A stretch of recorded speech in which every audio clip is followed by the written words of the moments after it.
A congregação cristã no Brasil tem um perfil discreto. Eu não sei se ela vai se pronunciar sobre isso ou não. Talvez sim, pelos canais oficiais dela, no tempo dela. Talvez ela entenda que o silêncio é a melhor resposta. Isso é com a congregação cristã. Mas eu vou me pronunciar. Alguém disse uma vez que os bons perecem porque não impõem aos maus a sua bondade. Eu não sei quem inventou essa frase, mas ela explica por que este vídeo existe. Porque o mal não precisa de muita coisa para avançar. Basta que os bons se calem. Um ancião do Mato Grosso renunciou ao ministério e fez isso publicamente, de cima de um púlpito da CCB, num vídeo evidentemente premeditado, gravado de propósito, repetido em 2 igrejas com a mesma sequência decorada e distribuído na internet. A CCB fala pelos canais dela, quando entender, e para os membros dela, não para a internet, não para os críticos. Só que o ataque não foi feito numa circular, foi feito num vídeo, jogado na rede para correr o mundo. E nessa arena, a arena pública, quem pode responder como irmão sou eu. É nesse ministério que eu professo a minha fé. Quando alguém ataca publicamente a fé que eu professo, o perfil discreto da instituição não me tira o direito de responder. Então eu vou comprar essa dor, não em nome da CCB, ela não me pediu isso, mas em meu nome. Eu já fiz um vídeo curto sobre esse assunto, e nele eu escolhi, de propósito, não entrar no mérito do que esse ancião pregou. Falei só da atitude, mas aquele vídeo repercutiu e ainda está repercutindo de um jeito que eu não esperava. E com a repercussão, veio uma cobrança no meu coração. Entra no mérito, porque atitude a gente lamenta, mas doutrina a gente responde. Então é isso que esse vídeo faz. Primeiro a atitude, depois o mérito, com a Bíblia aberta, exatamente como o ex-ancião pediu que fizéssemos. Para quem está chegando agora, o resumo, sem nome de ninguém, porque o assunto aqui não é sobre pessoa, é sobre doutrina. Um ex-ancião do Mato Grosso, com décadas de irmandade, pregou num batismo que nascer da água, em João capítulo 3, não se refere ao batismo. Houve discordância de outros servos de Deus. O assunto subiu. Reunião regional, esse assunto chegou em São Paulo, pediram que ele se retratasse. Ele entendeu que retratar-se seria negar o sangue de Cristo e renunciou ao ministério. Até aqui, nada que a história da igreja já não tenha visto. Divergências existem desde os apóstolos. O problema não foi a divergência. O problema foi o que ele fez depois. Depois de renunciar, esse irmão que estava como ancião subiu ao púlpito da congregação, não numa igreja, mas em 2, e não para pregar a palavra, mas para fazer um discurso pessoal, contando a versão dele, apontando reuniões, citando servos pelo nome diante de uma congregação que tinha ido ali para um culto. Eu quero que você pense comigo no que isso significa. O púlpito não pertence a quem sobe nele. O púlpito pertence à palavra. Quem toma o púlpito para tratar de causa própria, ainda que se sinta injustiçado, está usando a casa de oração como tribuna. E quem estava atendendo naquele dia foi constrangido, empurrado do púlpito e ficou assistindo sem poder responder a um acerto de contas que não era dali. Os servos citados nominalmente nem estavam presentes para se defender. Isso tem nome na Escritura. Mas faça-se tudo decentemente e com ordem. Isso está na primeira carta aos Coríntios, no capítulo 14, versículo 40. E tem mais. Jesus ensinou o caminho para quem tem algo contra o irmão. Vai e repreende entre ti e ele só. Mateus capítulo 18, versículo 15. O caminho da Escritura é o mais discreto possível. O caminho que esse irmão escolheu foi o mais público possível. Porque repare, aquilo não foi um desabafo. Desabafo é espontâneo. Aquele discurso foi gravado de propósito, foi decorado e foi distribuído na internet logo em seguida. A mesma sequência de fatos, as mesmas citações, os mesmos hinos, na mesma ordem, nas 2 igrejas. Isso não é dor, isso é campanha. E tem uma pergunta que precisa ser feita. Pela própria conta do ex-ancião, foram 25 anos nessa irmandade, anos servindo, anos ministrando. Ele mesmo conta no discurso que atendeu o batismo. Quantas vezes, nesses 25 anos, este ex-ancião desceu as águas segurando alguém pela mão? Quantas vezes pronunciou sobre uma vida as palavras que Jesus mandou pronunciar? E em nenhuma dessas vezes ele viu erro. Em nenhuma delas ele subiu num púlpito para denunciar. Agora, de uma pregação para cá, o entendimento de uma obra inteira virou engano. Todos erraram por todos esses anos, menos ele, que descobriu sozinho. Vou dizer uma coisa com todo o cuidado do mundo. Mudar de entendimento é direito de todo cristão que examina a palavra. Ninguém está preso ao que entendia ontem. Ninguém precisa estar casado com seus próprios erros. Mas quem muda de entendimento depois de 25 anos e ama a Irmandade como ele diz amar, chega com humildade e pede: irmãos, me ajudem a examinar isso. Não chega com a câmera já ligada, o discurso já decorado, para decretar do púlpito que todos os outros estão cegos, menos ele. E aqui um detalhe que pouca gente percebeu. Nas duas pregações, ele conta o mesmo episódio. A pergunta feita numa reunião: a água do batismo perdoa pecado? Só que a resposta que ele atribui ao servo que respondeu muda de uma igreja para outra. Numa versão, o servo teria dito que perdoa, na outra que não perdoa. O mesmo discurso decorado, o mesmo episódio e o fato central da acusação trocando de sinal conforme o público. Eu não vou julgar a intenção. Um testemunho que muda no ponto mais importante. Ainda é testemunho ou já é uma narrativa? Mas a atitude, como eu disse, a gente lamenta. Doutrina, a gente responde. Então agora vamos ao que ele pregou com a Bíblia aberta. Eu vou começar reconhecendo uma coisa, porque quem responde com a Bíblia aberta não tem medo de reconhecer o que é verdade. A Bíblia usa figuras de linguagem. Jesus disse: quem beber da água que eu lhe der nunca terá sede. Isso está no capítulo 4 de João. Jesus ainda disse: quem tem sede, venha a mim e beba. Isso está no João 7. Jesus é a água da vida, como é o pão da vida, como é a porta, como é a videira.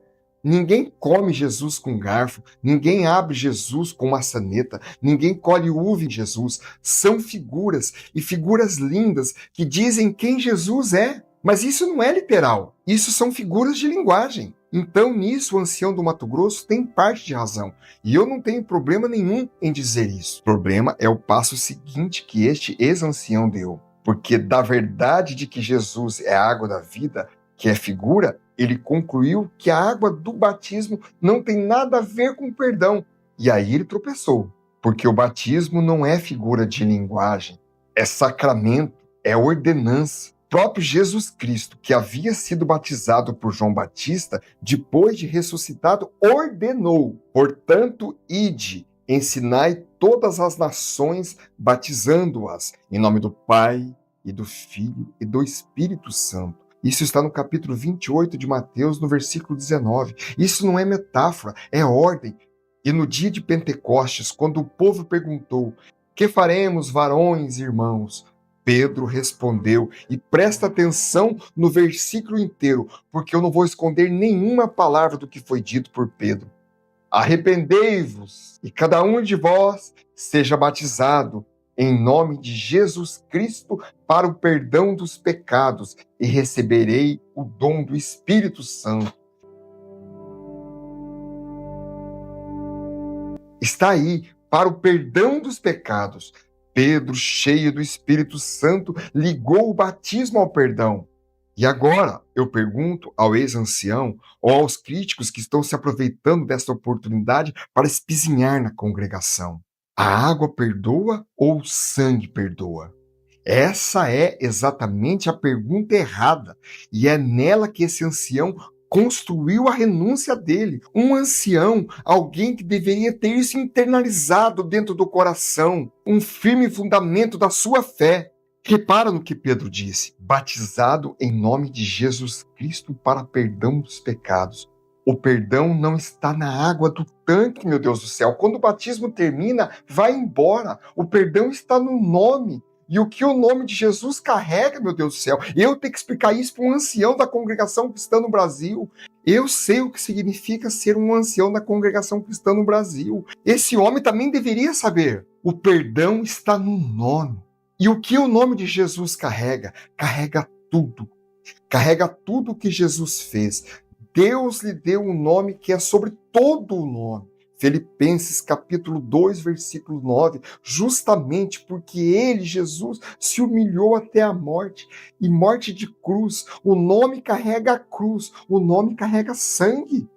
Por isso o batismo não é um banho na água, não é só um símbolo, não é só uma declaração pública, ele é sacramento, é ordenança, é mandamento sacramentado de Jesus. Quando alguém desce às águas e é batizado em nome de Jesus, não é a água que opera, é o que o sangue de Cristo conquistou sendo aplicado publicamente sobre aquela vida. A água não concorre com o sangue, a água aplica o que o sangue conquistou.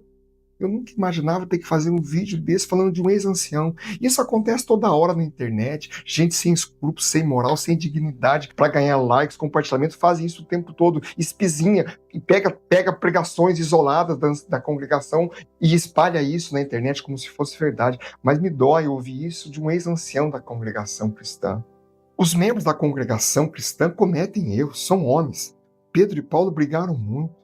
Mas, meu Deus do céu, ancião, uma das atribuições mais importantes do ancião é praticar o batismo. Quanto batismo esse homem fez? E vinha agora na internet falar umas sandices dessas, dizendo que a congregação professa isso que ele está falando. E se você quer ver como Deus nunca separou os dois, olha o Calvário. Quando o soldado feriu o lado de Jesus com a lança, o que saiu? E logo saiu sangue e água. Isso está no capítulo 19 de João, versículo 34. Sangue e água juntos, do mesmo lado, do mesmo Jesus Cristo, nosso Senhor. Quem pergunta é a água ou o sangue, está fazendo uma pergunta que a Bíblia nunca fez. E quem renuncia a um ministério por causa de uma pergunta errada, renunciou pela resposta errada e nunca entendeu o ministério que lhe foi concedido através de oração de outros anciãos. E o mais triste é que ele não precisava ir longe para descobrir isso. Está escrito na doutrina que ele mesmo professou por todos esses anos. Os pontos de doutrina da CCB no Brasil são públicos, estão no site oficial. Qualquer pessoa pode ler. E eu quero colocar 2 deles lado a lado na sua tela agora. O ponto 5 diz que nós cremos que o novo nascimento e a regeneração só se recebem pela fé em Jesus Cristo, que pelos nossos pecados foi entregue e ressuscitou para a nossa justificação. E o ponto 6 diz que nós cremos no batismo na água, com uma só imersão, em nome de Jesus Cristo, e cita exatamente o capítulo 2 de Atos, versículo 38, e em nome do Pai, e do Filho e do Espírito Santo. Olha o que está diante dos seus olhos. A fé em Cristo que regenera e o batismo que Cristo ordenou, os dois, lado a lado, na mesma confissão de fé, sem contradição nenhuma. A doutrina nunca disse, escolha entre a água e o sangue. Quem inventou essa escolha foi esse ancião. Então, o que sobra da renúncia desse ancião? Sobra isso. Ele pegou uma divergência com servos de homens que podem sim ter se expressado mal, porque servo não é infalível, e a partir dela condenou a irmandade inteira, a doutrina inteira, a obra inteira. Há uma obra que foi revelada a um servo que veio para o interior do Paraná, montado a cavalo, tendo por guia um índio, com fome, com dores nas costas, e que deixou uma mulher nos Estados Unidos com 6 filhos pequenos, passando dificuldade. E agora esse ancião vem e diz que aquela revelação que aquele servo teve está errada. Ele generalizou e saiu batendo a porta do púlpito exatamente quando a confissão de fé escrita, pública, oficial, dizia o que ele dizia querer ouvir. E olha, irmão, isso também estava escrito. Paulo, despedindo-se dos anciãos de Éfeso, avisou: e que dentre vós mesmos se levantarão homens que falarão coisas perversas para atraírem os discípulos após si. Isso está em Atos, no capítulo 20, versículo 30.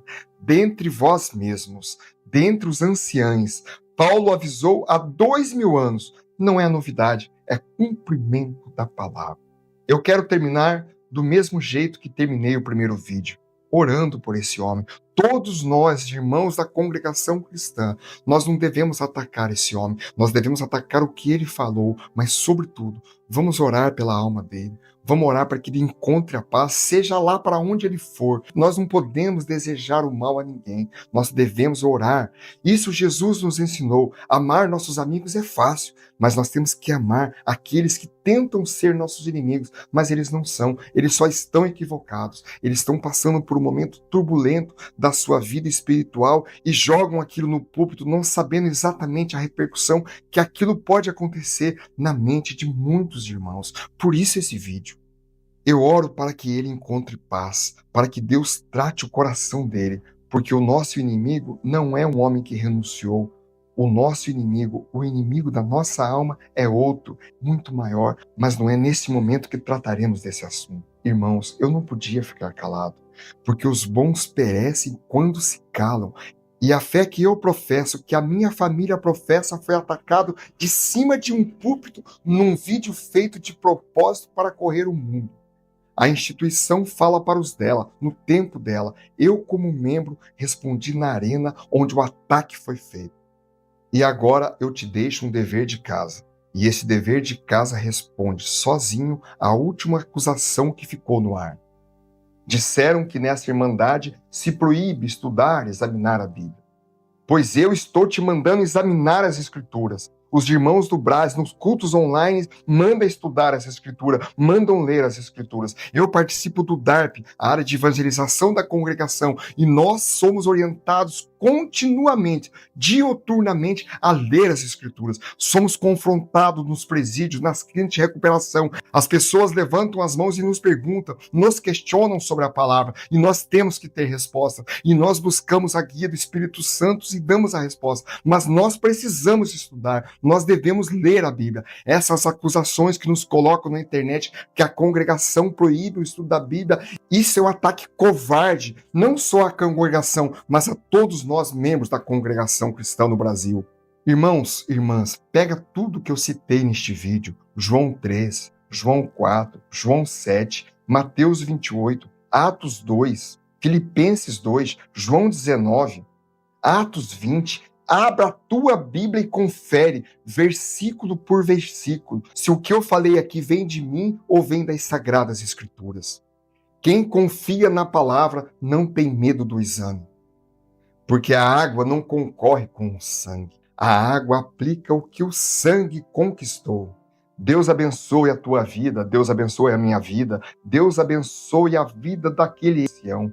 E a obra de Deus segue a passos largos. Amém, amém, amém. E deixa eu terminar com um convite. E ele tem tudo a ver com o que vivemos aqui. Disseram que nessa irmandade se proíbe estudar a Bíblia. Eu passei o vídeo inteiro provando o contrário. Te mandei abrir a palavra e conferir cada versículo. É isso que esse canal é. Um lugar onde a gente não foge do exame, convida o exame. Então se inscreve, ativa o sininho, porque quem confia na palavra não tem medo de abrir a palavra. Deus abençoe a tua vida